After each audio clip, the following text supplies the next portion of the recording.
માન્ય ધારાસભ્યશ્રી આપણને ખૂબ જ સરસ માર્ગદર્શન આપ્યું છે। આ વિષય જે બિરસા મુંડા ભગવાનની જેમને ખૂબ નાની ઉંમરમાં જે આપણા આદિવાસી સમાજ છે એના માટે લડત લડી અને આજે આપણને એનું ખૂબ સરસ ફળ મળી રહ્યું છે। ભારતીય જનતા પાર્ટીની સરકારમાં જે આદિવાસી ગણ છે એમના માટે ઘણી બધી યોજનાઓ મૂકવામાં આવી છે।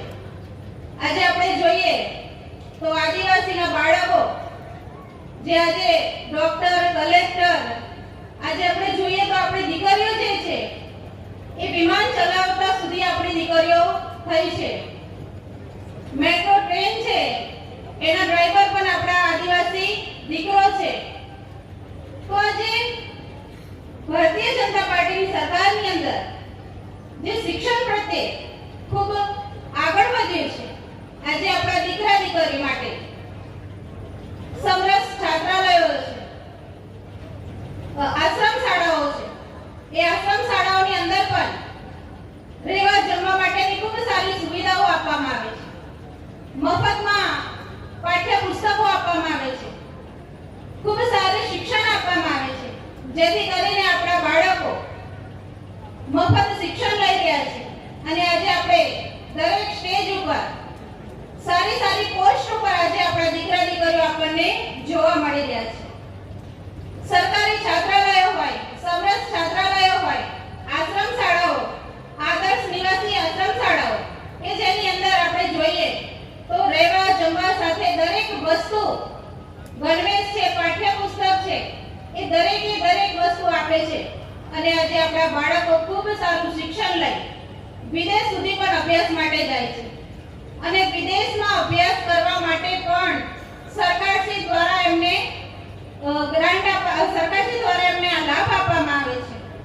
તો વિદેશમાં ભણવા માટે જે ગુજરાત રાજ્યમાં વસતા આદિજાતિના શિક્ષિત યુવક યુવતીઓ છે એ વિદેશમાં જ્યારે એમને ઉચ્ચ અભ્યાસ માટે જવાનું થાય ત્યારે 15 લાખની મર્યાદામાં એમને લોન આપવામાં આવે છે। આજે આપણે જોઈએ તો આપણા દીકરા દીકરીઓ વિદેશમાં પણ ડંકો વગાડતા આજે આપણને જોવા મળ્યા છે। જે આપણી આદિવાસી બાળક બાળકીઓ છે એમને રહેવા માટે ભણવા માટે અત્યારે આપણે દરેક તાલુકામાં પ્રયોજનામાંથી 10 હોસ્ટેલો પણ મંજૂર કરવામાં આવેલી છે। આપણે જોઈએ તો અત્યારે મજૂરી અર્થે પણ માતા પિતાને બહાર જવાનું થતું હોય છે। તો માતા પિતા જ્યારે બહાર જતા હોય છે તો એ બાળકોના શિક્ષણનું શું? તો શિક્ષણ અધવચ્ચેથી છોડી ના દે એના માટે આ જે હોસ્ટેલો છે એ મંજૂર કરવામાં આવે છે, જેથી કરીને ત્યાં રહીને આપણા દીકરા દીકરીઓ રહેવા જમવા સાથેની સુવિધાઓ સાથે આપણું બાળક ત્યાં ભણશે અને આગળનું એનું જે શિક્ષણ છે એને કન્ટિન્યુ રાખી અને માતા પિતા પોતાની જાતે મજૂરી અર્થે જશે અને બાળકો આ હોસ્ટેલોમાં રહી અને પોતાનું શિક્ષણ આગળનું પૂરું કરશે। તો સરકારશ્રી દ્વારા ખૂબ સારી યોજનાઓ બહાર લાવવામાં આવે છે, ઘણી બધી ગ્રાન્ટો આપવામાં આવે છે, ન્યૂ ગુજરાત પેટર્ન છે, એવી રીતે ઘણી બધી યોજનાઓ છે જેનો લાભ આપણા આદિવાસીઓને મળે છે અને બોર્ડર વિલેજના ગામોમાં પણ આ લાભ આપવામાં આવે છે।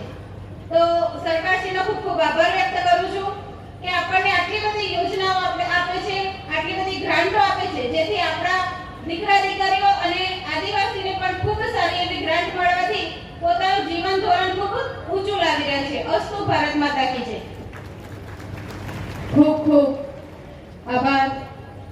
આ સાથે જ કાર્યક્રમને આગળ વધારતા છોટાઉદેપુર સહિત રાજ્ય, દેશ અને દુનિયાના સમાચાર જોવા માટે સબસ્ક્રાઈબ કરો તીર સમાચાર અને બેલ આઇકોન જરૂર દબાવો।